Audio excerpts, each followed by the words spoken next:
You've got thousands of people who are walking away from the Democratic Party saying, this is the reason why. If the Democratic Party and the people on the left had a single functioning brain cell in their head, what I've done here basically for them is done all the work of creating a focus group for them. I mean, if any of them simply went to the page and watched the video testimonials of the people telling them exactly where the Democratic Party has gone wrong, I mean, this could actually be an incredibly useful tool for the Democratic Party.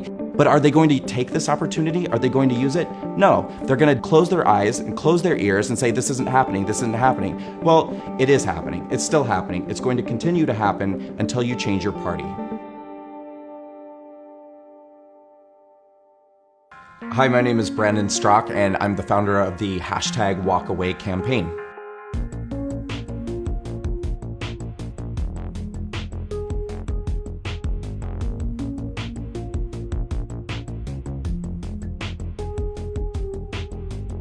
After Donald Trump was elected, I was devastated. I voted for Hillary, and I was one of those people who was going on social media crying, making videos. I was on Facebook. It caused a traumatic response in me that had me shaken to my core. I grew up in a small town in Nebraska, so I knew a lot of the people that I grew up with had voted for Donald Trump. And I was really on a quest to try to understand, why did they vote for this man who was a racist, who was a bigot? And after I sort of ranted about this, somebody who's known me my whole life, and she herself is a lifelong conservative, came to me privately in the most delicate way and sort of sent me this link to a YouTube video. And the video was entitled, "Debunking that Trump Mocked the Disabled Reporter." Now, I saw this, just the title of the video, and I almost still sort of had that liberal rage inside of me that sort of thought, I can't wait to watch this and then tell her how stupid she is for being brainwashed, by this idiocy. And what happened next was that I watched the video, and it was a compilation of footage going back probably more than 10 years of Donald Trump doing that exact same voice and that exact same gesture numerous times in numerous circumstances when he was imitating somebody who'd been caught in a lie. I don't know what I said. I don't remember. And it became clear to me that he didn't mock that man's disability whatsoever. Yes, the man was disabled, but what he was really doing was making fun of the fact that this person who happened to be disabled was caught in a lie.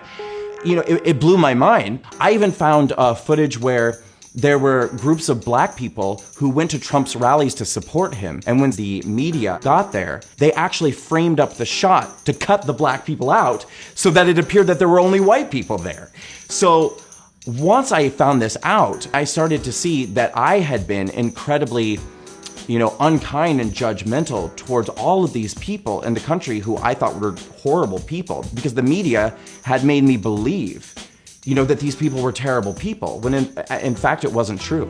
I started reaching out to friends, and I started reaching out to, liberal family, or even just people that I live with in New York City. So I started trying to, say to people, what do you think about this? Have you read this? Have you seen this? Well, what I got in response were people being incredibly hostile and, treating me with a lot of contempt for even simply asking questions. It was almost as if they were saying, why are you showing me this thing that's making it harder for me to hate him? People were starting to disengage with me. They were starting to cut me off in real life. They were starting to cut me off on social media. There were all of these different things that people were saying about me in order to be able to justify that I, had sort of walked away from the camp and that I walked away from the groupthink.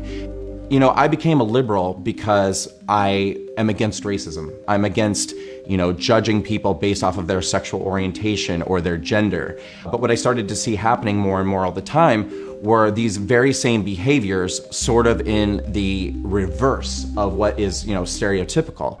I don't think that being hostile towards heterosexual people helps gay people. I don't think that being hostile towards men empowers women.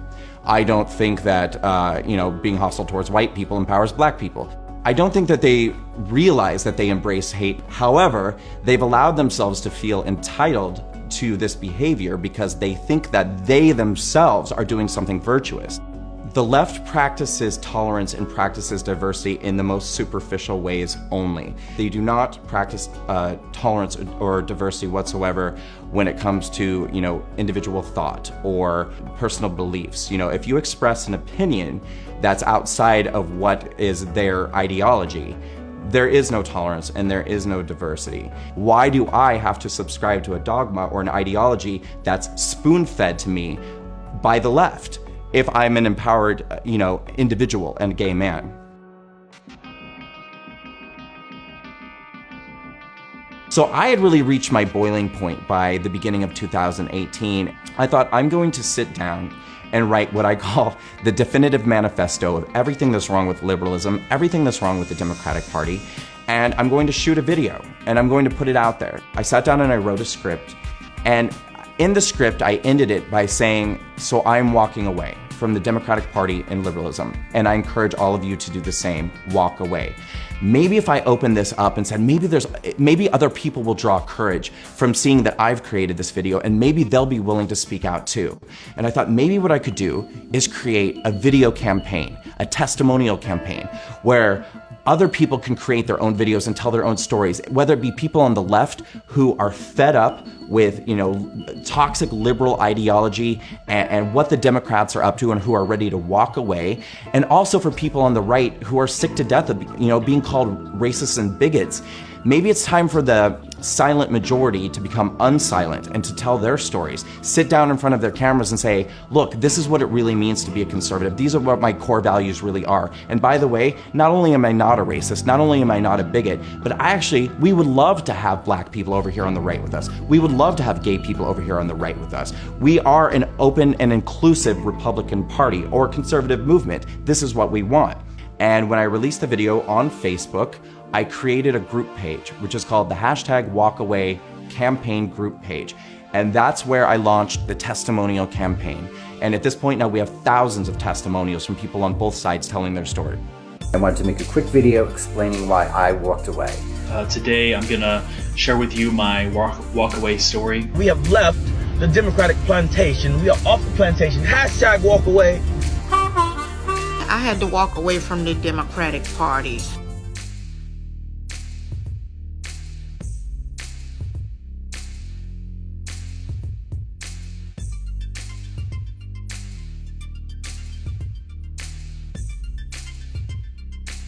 The majority of the stories that have come out on the left-wing media saying that it's Russian propaganda, saying that it's paid actors. Now, of course, they always had the option to simply go to the #WalkAway campaign page on Facebook, look at the real video testimonials of real people. There are thousands of them on there telling their stories, and but they chose not to do that. No one ever reached out to me for comment. No one ever reached out to me to ask my perspective as the founder of the campaign.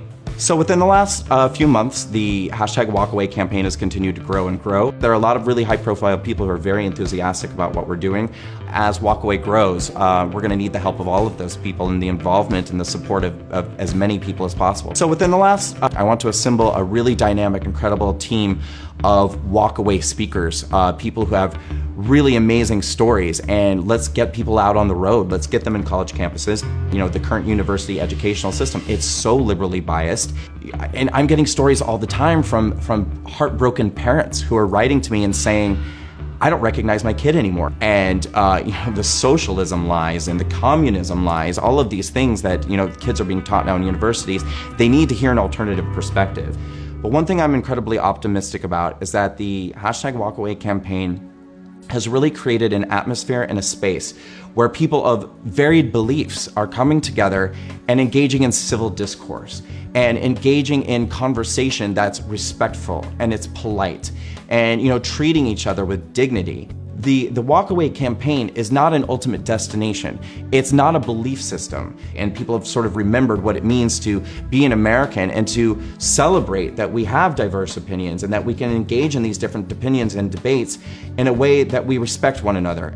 As that type of behavior and that atmosphere continues to grow and grow, and it is, our group is growing every single day, I think people are going to be left with two different options that they can look at. They can say, do I want to be in this type of environment where we don't all have to agree, but we do all have to respect each other and treat each other with dignity? Or do I want to be in this other group where people are spitting on each other, throwing drinks in each other's face, punching each other, screaming at each other, calling each other names, cutting off their parents, cutting off their friends? Which one is more attractive to you? What's your choice? What group do you want to be in?